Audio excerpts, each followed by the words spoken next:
واپس ذرا آئیں، دہشت گردی کا معاملہ اب واقعتاً بہت سنجیدہ ہو گیا. اب اس کے اندر آپ کو بیرونی سازش کے ساتھ نئے انسٹرومنٹس بھی نظر آ رہے ہیں، ڈرونز ٹیکنالوجی کا استعمال شروع ہو گیا ہے. میں آپ سے جاننا چاہوں گا کہ آپ کی حکومت کی جو اسیسمنٹس ہیں سویلین سائڈ سے اگر میں جاننا چاہوں تو کیا ہیں؟ یہ انڈیا تو ہے پیچھے، لیکن کوئی بڑا ڈیزائن ہے جو پاکستان کو اگلے 6 مہینے کے اندر کسی اور وبال میں مبتلا کرنے کے لیے ہے، یا یہ آن گوئنگ ایفرٹ ہے جس کی ہم ایک اور شکل دیکھ رہے ہیں؟ نہیں دیکھیں، اس میں انڈیا کا ہاتھ ہے، اور وہ اس دہشت گردی اور ان دہشت گردوں کے پیچھے ہے. ان کو فنڈز اویلیبل ہیں، ٹریننگ ہے، باقی سارا کچھ ہے. اب اس میں اگر آپ یہ کہیں کہ جب تک افغانستان میں لوگوں کو رہنے کے لیے، ٹریننگ کرنے کے لیے، باقی سارے معاملات کی جو ہے وہ سہولت حاصل رہے گی، اس وقت تک آپ اس کو زیرو پہ لے جائیں گے، یہ تو شاید ممکن نہیں ہے. زیرو پہ تو یہ اسی وقت جائے گا جب انڈیا بھی اس معاملے سے باز آئے گا، اور افغانستان بھی اس چیز کو ریئلائز کرے گا کہ اس میں کوئی فائدہ نہیں ہے اور ہمیں اس چیز کو ختم کرنا چاہیے. لیکن اس وقت تک جب تک کہ وہ یہ سارا کچھ کرتے رہیں پاکستان کو نقصان پہنچانے کے لیے، تو پاکستان کو پورے حوصلے کے ساتھ، پوری ہمت کے ساتھ، اور میں سمجھتا ہوں کہ ہمیں اس قسم کے تبصرے اور اس قسم کے انالیسس جو ہے وہ نہیں کرنے چاہیے. کس قسم کے؟ یہ پہ جی وہ انہوں نے یہ کر دیا، اب ان کو پتہ نہیں کون سا ڈیزائن بنائیں گے، ایسے کر دیں گے، ویسے کر دیں گے. نہیں سن لے نا، سن لے بات. سیکیورٹی فورسز کے نمائندے نے صحافیوں کو بریفنگ میں خود بتایا ہے انڈیا کے حوالے سے کہ بہت بڑا پلان انہوں نے مرتب کیا ہوا ہے. تو بس ٹھیک ہے، انہوں نے پلان مرتب کیا ہوا ہے، اس کا کاؤنٹر پلان ہم مرتب کر رہے ہیں، ہم نے کیا ہے، ہمیں کرنا چاہیے.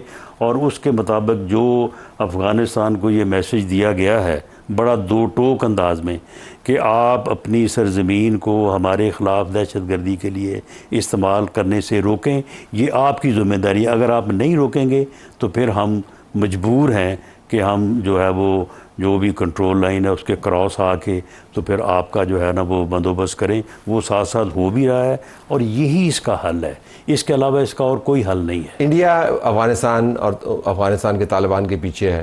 انڈیا کے حوالے سے ہم نے دیکھا کہ ہماری یہاں سے جواب جو ہیں پہلے بھی سختی جاتا تھا، لیکن اب ذرا آواز مزید بلند ہوئی ہے. انڈس واٹر ٹریٹی کے اوپر بار بار بیانات دیکھ رہے ہیں. لیکن برابر میں رانا صاحب یہ ٹریک ٹو ڈپلومیسی کا بھی چل رہا ہے کہ لوگ جاتے ہیں، اور پھر 3 ملاقاتیں تو ہو چکی ہیں. 1-2 آپ کے پارٹی کے لوگ بھی تھے ایک ملاقات میں تو تھے، جس کے بارے میں مجھے پتا ہے.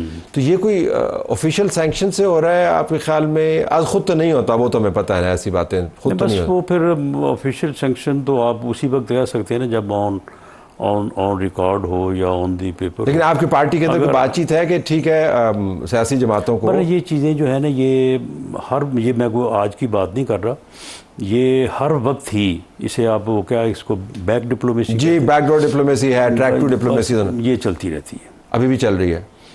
یقیناً کبھی بھی رکی نہیں ہے. کبھی بھی رکی نہیں ہے، باوجود اس کے کہ ہندوستان کے ساتھ ہمارے تعلقات انڈس واٹر ٹریٹی کے حوالے سے اور بعض اوقات اس کے اچھے نتائج بھی نکلتے ہیں. نتائج بھی نکلتے ہیں. اور میاں نواز شریف صاحب کے زمانے میں میاں نواز شریف صاحب نے اسی ٹریک 2 کہیں یا ایسے بیک ڈور ڈپلومیسی کہیں، اس سے ایسے حالات انہوں نے پیدا کر لیے تھے کہ اگر ان کو اس وقت نہ روکا جاتا اور ان کے خلاف جو ہے وہ نعرے اور وہ یعنی وہ جو کچھ بھی اس وقت ہوا، اب اس کو آپ کس طرح سے ایکسپلین کریں گے؟ اگر وہ نہ کیا جاتا تو شاید یہ خطہ جو ہے یہ دائمی امن سے ہمکنار ہو جاتا.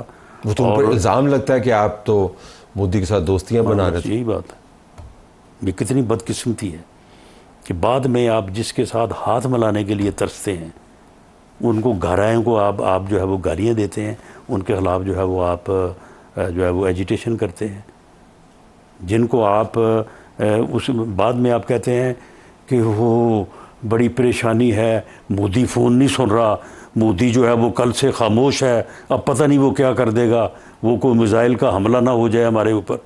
تو جب وہ گھر آتا ہے تو پھر آپ اس کو گالیاں دیتے ہیں، آپ اس کو کہتے ہیں کہ جی اس کا جو یار ہے وہ بھی غدار ہے اور یہ بھی غدار ہے. تو یہ ساری چیزیں جو ہیں وہ ان سے سبق سیکھا جانا چاہیے، لیکن وقت ہم نے ضائع کیا ہے.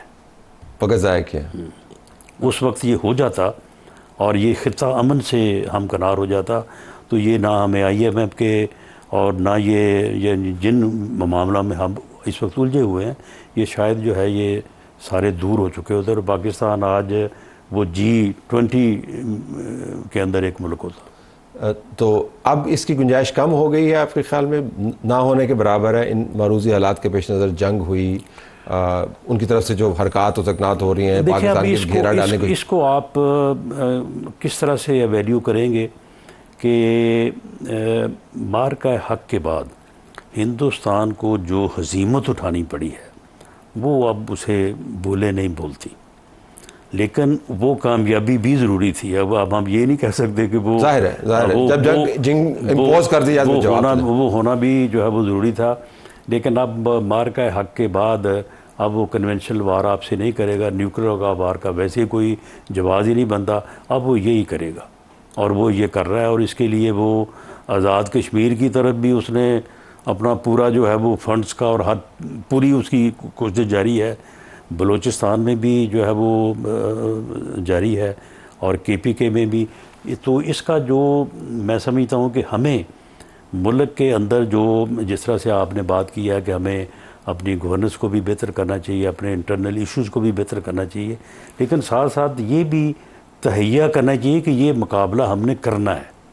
یہ جب تک انڈیا ہے یا جب تک انڈیا دوبارہ اس بات سے پیچھے ہٹ کے جو ہے وہ ایک جو ہے وہ کمپرومائز اور صلح کے طرف نہیں آتا، تو اس وقت تک ہمیں اس کو فیس کرنا ہے۔ بالکل آخر میں 1 منٹ میں AJK کے حالات قابو میں، الیکشن کی فورکاسٹ کیا ہے؟ AJK کے حالات بالکل کنٹرول میں ہیں، وقت پہ ہو رہے ہیں الیکشن، اور وقت پہ انشاءاللہ تعالیٰ جو آپ کی جماعت جیت رہی ہے وہاں پہ؟ دیکھیں میں یہ بات یہاں پہ اس لیے نہیں کہوں گا کہ یہ چیز جو ہے وہ پھر دوسروں کے لیے تھوڑا جو ہے وہ اعتراض کا باعث بنتی ہے۔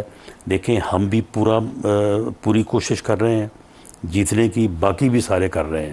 الیکشن فری ہوں گے، فیئر ہوں گے، کریڈیبل ہوں گے، جو جیتے گا اس کو گورنمنٹ دے، یہی حل ہے۔ اور جو سڑک کے اوپر لوگ بیٹھے ان کا کیا ہوگا؟ سڑک کے اوپر وہ بڑی محدود دنگا فساد نہ ہو جائے بڑی محدود تعداد میں اور ایک ہی ضلع میں بیٹھے ہیں، اور ان کو وہیں تک اگر محدود رکھا جائے تو میں سمجھتا ہوں کہ آزاد کشمیر کے جو باقی 10 ڈسٹرکٹ ہیں ان میں کوئی پرابلم نہیں ہے۔ راولہ کوٹ میں نہ ہو اور باقی 10 اضلاع کے اندر ہو۔ راولہ کوٹ میں بھی الیکشن میں لوگوں نے کاغذات جس بڑی تعداد میں جمع کروائے ہیں، تو میں سمجھتا ہوں کہ وہ الیکشن وہاں پہ بھی ہوں گے، اور یہ لوگ جو ہے یہ بہرحال اس بارے میں ابھی کوئی حتمی بات نہیں کر سکتا، لیکن ان کو یہ اپنا احتجاج کال آف کرنا چاہیے۔ بہت کچھ ہونا چاہیے لیکن وہ کر نہیں رہے، تو الیکشن سے میرا پہلے خیال ہے کہ اس بارے میں بھی کوئی بات کہنا قبل از وقت ہے، لیکن یہ ایشو بھی ریزالو ہو جائے گا۔ کوئی ٹائم فریم اس کا نہیں؟ ٹائم فریم تو یہی ہے، اگلے الیکشن سے پہلے، اگلے ہفتے 10 دن میں ہونا چاہیے۔ اگلے ہفتے 10 دن۔